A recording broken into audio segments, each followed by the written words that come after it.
Hello everyone.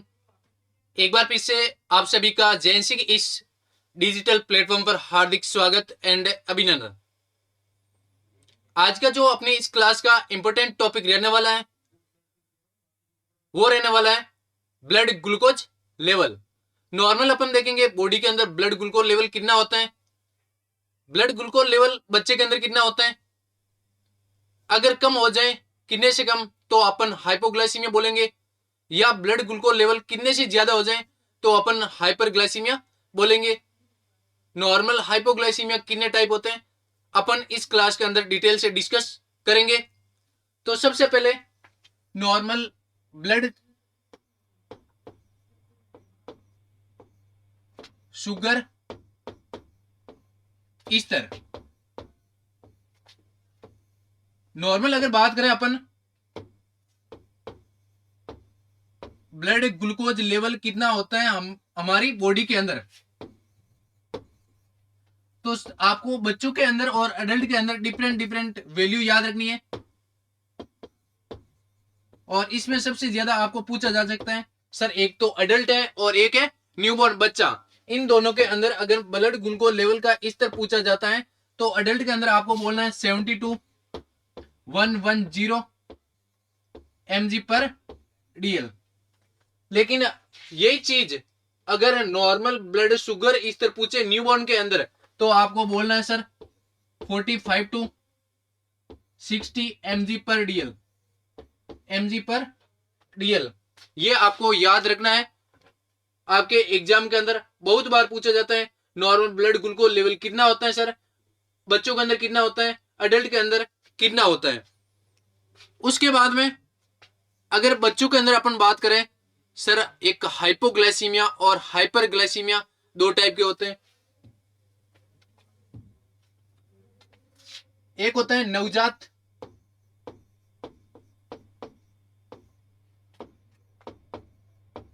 Hypoglycaemia,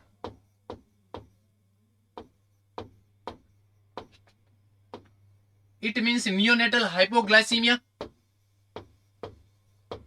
अगर neonatal hypoglycaemia की बात करें तो नॉर्मली आपको याद रखना है जब ब्लड ग्लूकोज लेवल कम हो जाए सर 40 से कम, कितने से कम 40 से कम 40 mg पर DL से कम हो जाए ब्लड ग्लूकोज लेवल किसमें सर नवजात शिशु के अंदर, उसे क्या बोलते हैं नियोनेटल हाइपोग्लाइसीमिया बोलते हैं। इसकी भी अपन तीन कैटेगरी देखते हैं, एक होता है माइल्ड, एक होता है मॉडरेट और एक होता है severe hypoglycaemia. Severe hypoglycaemia. Normal अगर माइल्ड हाइपोग्लाइसीमिया की बात करें तो आपको याद रखना है सर नॉर्मली 40 से कम, कितने से कम 40 mg पर DL से कम देखने को मिलता है, उसे बोला जाता है माइल्ड हाइपोग्लाइसीमिया। अगर मॉडरेट की बात करें तो आपको याद रखना है सर 30 mg पर DL, इससे कम आपको देखने को मिलता है ब्लड ग्लूकोज लेवल, उसे बोलते हैं मॉडरेट हाइपोग्लाइसीमिया। और सीवियर या गंभीर हाइपोग्लाइसीमिया किसे बोलेंगे नवजात शिशु के अंदर अगर 20 mg पर DL इससे कम लेवल देखने को मिलता है ब्लड ग्लूकोज लेवल तो उसे बोलते हैं सीवियर हाइपोग्लाइसीमिया या फिर गंभीर नवजात हाइपोग्लाइसीमिया। अगर इन तीनों के बारे में अगर साइन एंड सिम्टम या संकेत के बारे में देखें तो इसके अंदर आपको साइन एंड सिम्टम देखने को मिलते हैं माइल्ड के अंदर, ये नॉर्मल नोटिसेबल नहीं होते, मीन्स आपको पता नहीं चलता है इतना। लेकिन जो मॉडरेट होता है इसके अंदर आप नोटिस करते हो साइन एंड सिम्टम को, मीन्स ये साइन एंड सिम्टम आपको देखने को मिलते हैं। और जो सीवियर हाइपोग्लाइसीमिया ये एक प्रकार की बहुत ज्यादा गंभीर प्रॉब्लम है, मीन्स इसके अंदर साइन एंड सिम्टम देखने को मिलेंगे वो बहुत ज्यादा देखने को मिलेंगे। और इसके अंदर बेसिकली सीवियर हाइपोग्लाइसीमिया के अंदर मॉडरेट हाइपोग्लाइसीमिया और माइल्ड हाइपोग्लाइसीमिया, इसके अंदर कौन कौन से साइन देखने को मिल सकते हैं बच्चे के अंदर। तो सबसे पहले अपन बात करते हैं कि सर हाइपोग्लाइसीमिया अगर न्यूबॉर्न के अंदर हो रहा है उसका क्या क्या रीजन हो सकता है, क्या क्या कारण हो सकते हैं, क्या क्या कोजेज है हो सकते हैं। तो नॉर्मल कोज या कारण की बात करें बच्चों के अंदर से ब्लड ग्लूकोज लेवल कम क्यों हो सकता है, तो सबसे पहले आपको याद रखना है कि अगर मदर को था डायबिटीज, किसको था सर डायबिटीज, अगर मदर को डायबिटीज था तो उसके होने वाले बच्चे के अंदर, होने वाले बेबी के अंदर, होने वाले नवजात के अंदर आपको ब्लड ग्लूकोज लेवल है वो कम देखने को मिलेगा। मीन्स अपन बोल सकते हैं गेस्टेशनल डायबिटीज। मीन्स मदर को है मधुमेह रोग है। कौन सा रोग है सर? मधुमेह रोग है मदर को। दूसरा अपन बोलेंगे सर मदर के अंदर है इन्फेक्शन, मेटरनल इन्फेक्शन, या मदर के अंदर है संक्रमण। मदर के अंदर कोई संक्रमण हो गया, उसकी वजह से बच्चे के अंदर हाइपोग्लाइसीमिया देखने को मिल सकता है। लेकिन इसका मोस्ट कॉमन रीजन होता है वो होता है प्रीमेच्योर, या फिर बोल सकते हैं अपन low birth weight baby, low birth weight baby. इन सब के अंदर आपको देखने को मिलता है हाइपोग्लाइसीमिया। और बेसिकली प्री मैच्योर बच्चा है उसके अंदर ज्यादा चांसेस होते हैं हाइपोग्लाइसीमिया होने के। सर प्री मैच्योर बच्चा किसे बोलते हैं? जिसका जन्म होना चाहिए जिस टाइम पे होना चाहिए उससे पहले उसका जन्म होता है, उसे बोलते हैं प्री मैच्योर बच्चा या फिर प्री मैच्योर नवजात। तो प्री मैच्योर के अंदर होने का रीजन क्या है सर? क्योंकि उसके अंदर है इमेच्योर लीवर। कैसा मैच्योर है sir? Immature liver. Means liver का अभी तक अच्छे से डेवलपमेंट नहीं हुआ है। अगर हिंदी में बात करें तो मदर को है मधुमेह रोग, उसके होने वाले बच्चे के अंदर हाइपोग्लाइसीमिया देखने को मिलेगा। मदर के अंदर है बहुत सारा इन्फेक्शन, उसकी वजह से आपको देखने को मिल सकता है लाइक एक कोई रूबेला का इन्फेक्शन होता है, सबने सुना होगा सर। रूबेला का जो इन्फेक्शन होता है वो बेसिकली प्लेसेंटा को क्रॉस करता है, प्लेसेंटा को क्रॉस करके बच्चे के अंदर जाता है, और बच्चे का जब जन्म होता है तो बच्चे के अंदर हाइपोग्लाइसीमिया जैसी कंडीशन देखने को मिलती है। इसके अलावा प्रीमेच्योर बेबी या एलबीडब्ल्यू लो बर्थ वेट बेबी, इसका अर्थ है सिंपल सा हिंदी में कि जन्म के समय जितना बच्चे का वजन होना चाहिए उससे कम है। नॉर्मल बच्चे का वजन कितना होना चाहिए? तो आपको याद रखना है 2.5 से 3.9 या फिर 4 kg, मीन्स 2.5 से 4 किलो के बीच बीच नॉर्मल वजन होना चाहिए। अगर 2.5 किलो से कम है उसे बोलते हैं लो बर्थ वेट बेबी, हिंदी में बोले जाए तो जन्म होने के तुरंत बाद या जन्म के समय बच्चे का वजन है वो क्या है सर? कम है। इसके अलावा इमेच्योर लीवर, मीन्स जो लीवर है उसका अच्छे से डेवलपमेंट नहीं हुआ, अच्छे से मेच्योर नहीं हुआ। इन सब की वजह से आपको बच्चे के अंदर हाइपोग्लाइसीमिया देखने को मिल सकता है, जिसे बोला जाता है नवजात हाइपोग्लाइसीमिया। उसके बाद में सर इसके संकेत क्या देखने को मिलेंगे? संकेत या जिनको बोलते हैं चिन्ह, या जिसको इंग्लिश में बोलते हैं सर साइन एंड सिम्टम।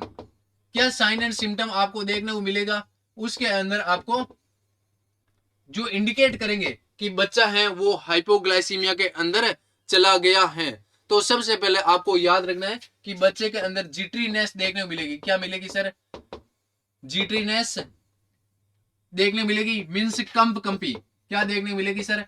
कंपी देखने को मिलेगी उस बच्चे के अंदर। दूसरी बात करें तो बच्चे के अंदर सीजर आ सकते हैं, दौरे पड़ सकते हैं। क्या पढ़ सकते हैं सर? दौरे पड़ सकते हैं, दौरे आ रहे हैं बच्चे को, तो वो साइन अपन को इंडिकेट करेंगे। तीसरा, बच्चा हो गया ठंडा, मीन्स बच्चे को बोलेंगे हाइपोथर्मिया। हाइपोथर्मिया मीन्स बच्चे का टेम्परेचर है, जो तापमान है उसका क्या होना सर? कम। तापमान का क्या हो जाना सर? कम। उसकी ये साइन आपको देखने को मिलते हैं। इसके अलावा अगर आपको बोला जाए बच्चे के अंदर देखने को मिलेगा एपनिया। क्या देखने को मिलेगा सर? बच्चे के अंदर एपनिया देखने को मिलेगा। एपनिया का अर्थ है कि जो सांस लेता है ना वो रुक जाती है, मीन्स एपनिया हो रहा है बार बार। नॉर्मल 20 सेकंड तक नॉर्मल होता है बच्चे के अंदर, अगर 20 सेकंड से ज्यादा टाइम तक अगर सांस रुक रही है मीन्स उसे बोलते हैं एपनिया। मीन्स शॉर्ट टाइम के लिए बीच बीच में बच्चा सांस लेना भूल जाता है, उसे क्या बोला जाता है सर? एपनिया बोला जाता है। इसके अलावा सर अपन बोल सकते हैं बच्चे का रंग है वो ब्लू ब्लू देखने को मिलेगा। बेबी का रंग कैसा हो जाएगा? स्किन का चेंज हो जाएगा, मीन्स साइनोसिस जैसी प्रॉब्लम देखने को मिलेगी। तो कुल मिला के हाइपोग्लाइसीमिया हो रहा है नवजात के अंदर। तो हाइपोग्लाइसीमिया कौन कौन से साइन है, कौन कौन से संकेत है अपने को जो इंडिकेट करते हैं अपन को कि बच्चे के अंदर हाइपोग्लाइसीमिया हो रहा है? एक तो अपन को कंपी देखने को मिलेगी, बच्चे के अंदर दौरे देखने को मिलेंगे, तापमान है वो कम देखने को मिलेगा। सर बच्चे बार बार बीच बीच में सांस लेना भूल रहा है, मीन्स एपनिया बोल सकते हैं। बच्चे की स्किन का कलर है वो चेंजेज देखने को मिल रहा है। इसके अलावा एक आप याद रखोगे, बच्चे की हार्ट रेट है वो सर क्या हो जाती है, कम हो जाती है। ब्रेडिकार्डिया, ब्रेडिकार्डिया देखने को मिलेगा। इसके अलावा जब आप उसका ऑक्सीजन का लेवल चेक करोगे तो उसके अंदर आपको देखने को मिलेगा हाइपोक्सिया, मींस टिश्यू के अंदर ऑक्सीजन की कमी। एक होता है हाइपोक्सीमिया, मींस ब्लड के अंदर ऑक्सीजन की कमी। ब्रेडिकार्डिया का अर्थ है हार्ट रेट का क्या होना सर, कम हो जाना।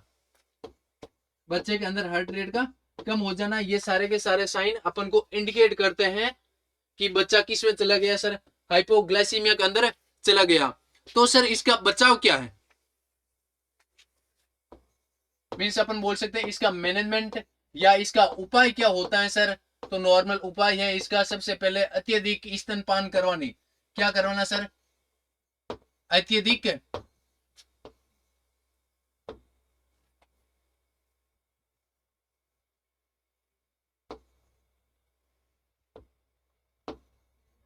अत्यधिक स्तनपान करवाना। इट मीन्स आपको बच्चे के अंदर एक्सेसिव ब्रेस्ट फीडिंग करवानी। क्या करवानी सर, एक्सेसिव ब्रेस्ट फीडिंग करवानी है बच्चे के अंदर। दूसरा है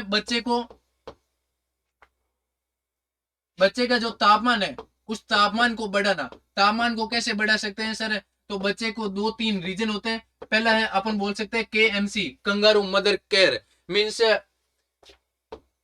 मदर और बच्चे की जो स्किन है उसको स्किन टू स्किन कांटेक्ट रखना। मीन्स बच्चे को है मदर की चमड़ी से या फिर स्किन है उससे चिपका के रखना। इसके अलावा बच्चे को रेडिएंट वार्मर के ऊपर रखना। कहां पर रखना सर, बच्चे को रेडिएंट वार्मर के ऊपर रखना। रेडिएंट वार्मर के ऊपर रखेंगे तो बच्चा क्या देखने को मिलेगा, अपन को गर्म देखने को मिलेगा। मीन्स जो हाइपोथर्मिया हो रहा है उससे अपन बचा सकते हैं उस बच्चे को। इसके अलावा अगर आपको पूछा जाए कि बच्चे के अंदर हाइपो, यहां पर साइन में एक देखो आपको चीज दिखाई दे रही है हाइपोथर्मिया। तो हाइपोथर्मिया को प्रिवेंट करने के लिए, टेम्परेचर को कम होने से बचाने के लिए अपन क्या करेंगे सर, उसको रेडिएंट वार्मर KMC देंगे, स्किन टू स्किन कांटेक्ट करेंगे, तापमान को बढ़ाएंगे। मीन्स इसके अलावा अपन बोल सकते हैं बच्चे को गर्म कपड़े पहनाएंगे, गर्म कपड़े पहनाएंगे। लेकिन इसके अलावा अगर आपको पूछा जाता है सर ब्रेस्ट फीडिंग करवा रहा है, अत्यधिक स्तनपान करवा रहा है, फिर भी बच्चे के अंदर ब्लड ग्लूकोज लेवल है वो बढ़ नहीं रहा है, तो क्या करेंगे, तो अपन ग्लूकोज सप्लीमेंट देंगे। क्या देंगे सर, ग्लूकोज सप्लीमेंट देंगे बच्चे को। और इसके अलावा बच्चे को अपन सिम्टोमेटिक मैनेजमेंट करेंगे। मीन जो सिम्टम देखने को मिल रहे हैं वो सिम्टम ठीक करेंगे। लाइक बच्चा एपनिया ले रहा है, क्या कर रहा है सर, एपनिया ले रहा है, मीन्स अपन ऑक्सीजन सप्लीमेंट देंगे। क्या देंगे अपन, ऑक्सीजन सप्लीमेंट देंगे। तापमान को बढ़ा के रखेंगे, मीन्स तापमान को नियंत्रण करेंगे, बच्चे को ठंडा होने से प्रिवेंट करेंगे। अत्यधिक ब्रेस्ट फीडिंग करवाएंगे, मदर और बच्चे को पास पास रखेंगे। ये सारे आपको देखने को मिलेंगे उपाय नवजात हाइपोग्लाइसीमिया को प्रिवेंट करने के लिए। थैंक यू सो मच, बने रहे JNC जोधपुर के साथ में। God bless you, thank you.